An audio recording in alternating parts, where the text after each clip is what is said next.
I don't know. I don't know if I'll ever get married, but if and when that day happens, I don't think I will be as nervous as I am today. But I just want to first begin by thanking God for allowing me to have the privilege and the joy of this day, which to me is the strongest affirmation to date of the calling from God I first heard when I was a boy of 11 years old. It has been a long time now since then, and throughout these years there have been instances of assurance of this calling, but none as humbling and gratefully appreciated by me as today to have all of you here. You have taken the time out of your life to share in the joy of this blessed day for me, and for that I sincerely thank you all.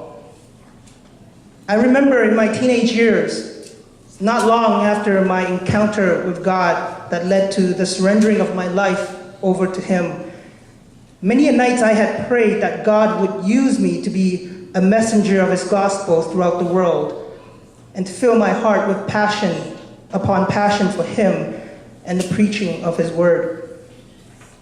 Secretly, I have dreamt, even prayed that God would use me, much like He did with Billy Graham, bring the gospel to so many parts of the world, to so many people. I know, please don't laugh, Billy Graham, nor any one of these fine servants of God up here with me. I am not. I am just Daniel Lee, still amazed that God would consider to use me, a man born in sin. In my dream to preach the gospel to many parts of the world, I could not have imagined then what I know to be true today, the goodness and grace of God in leading me to a local church here in Markham Christian Community Church. Over the last 7 years here at M3C, I have experienced the grace and generosity from people willing to be patient with a young pastor bound to make mistakes, and I have made many. I have the privilege of shepherding young flock, many of whom were willing to allow me to teach them, and even at times disciplining them, yet knowing full well that the pastor is not perfect himself.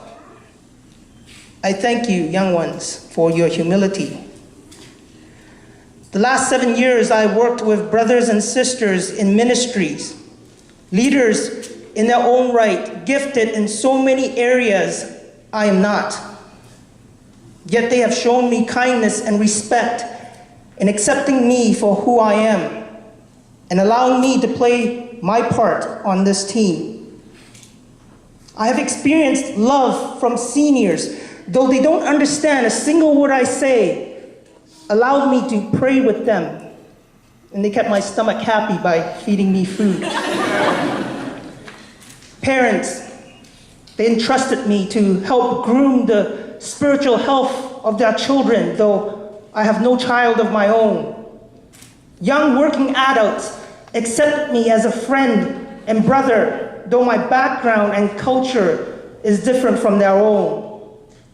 Fellow pastors I've come to so admire and respect because of their dedication to God and to His people, care and love from all brothers and sisters in my darkest hour. All of these wonderful blessings from God I would not have experienced had I been traveling from place to place, country to country, and not been here at M3C. I thank God for putting me to be a part of this family in this church of our Lord Jesus Christ. There are many people who also needs to be mentioned and are greatly appreciated by me in making this day possible for me, but alas, only time allows me to bring up a handful. For those whom I'm not able to mention, please forgive me and know that I do not appreciate you any less. I need to begin first with my parents. They are the ones who raised us, teaching my brother, my sisters, and I the need to know God, to love Him, and to follow Him. They spent time teaching us how to pray, study the scripture with us. When we strayed from the path, they rebuked us and would not stop until we are back again. Even though this is very difficult, as any parent would know. In the home, God always was mentioned, always praised, always trusted to be faithful. In life, my parents modeled the commitment and perseverance of what it means to be disciples of Jesus Christ, servants of God. Mistakes, yes, they probably made a few. But these are easily forgiven by their children when we saw the authentic and genuine love they have for God and the commitment and sacrifice they were willing to make to follow Jesus Christ. They probably don't realize how much they have influenced and shaped my own faith in God. But I need to thank them today. Mom and Dad, thank you.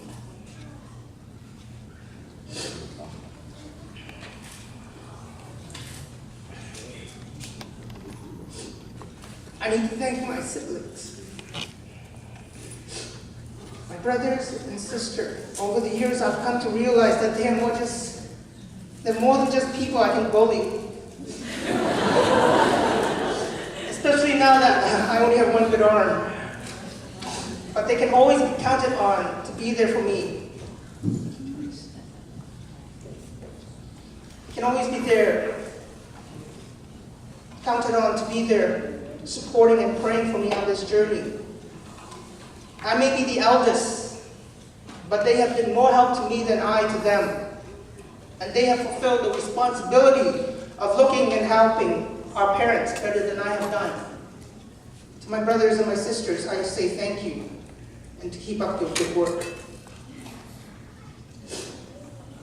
I need to thank the pastors, Reverend Wong.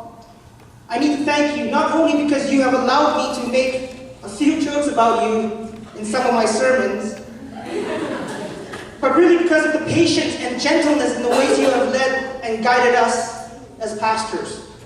You've given us room to learn and grow as servants of God, and during the turbulent times, you can be counted on to stand and help us through the storm. I know that I've lasted so far in ministry, in many parts, because of you. So thank you, Reverend Wong. I want to thank all the reverends who are up here today with me.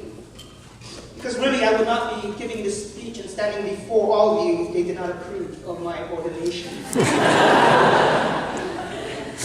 But I will keep my eyes focused and looking at you as model in ministry to learn from.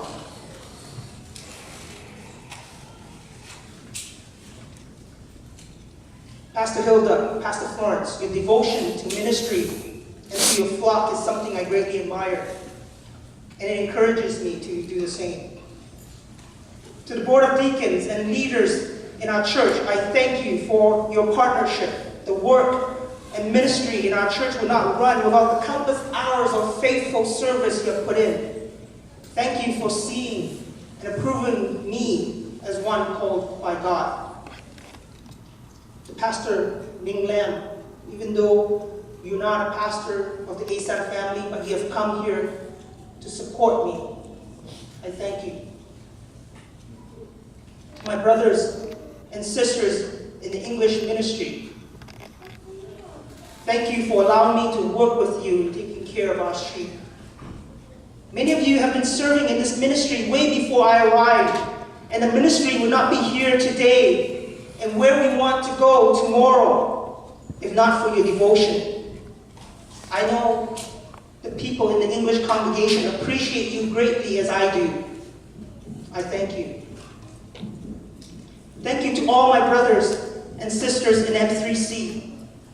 The encouragement and prayer that I continue to receive from you throughout the years strengthened me to keep going in ministry.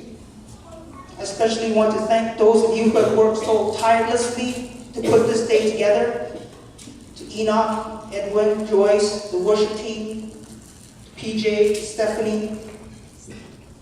Special thanks needs to go out to Isabella and to Christine at the ASAM office. You have really helped to guide this whole process. Finally, to my brothers and sisters and friends outside of M3C,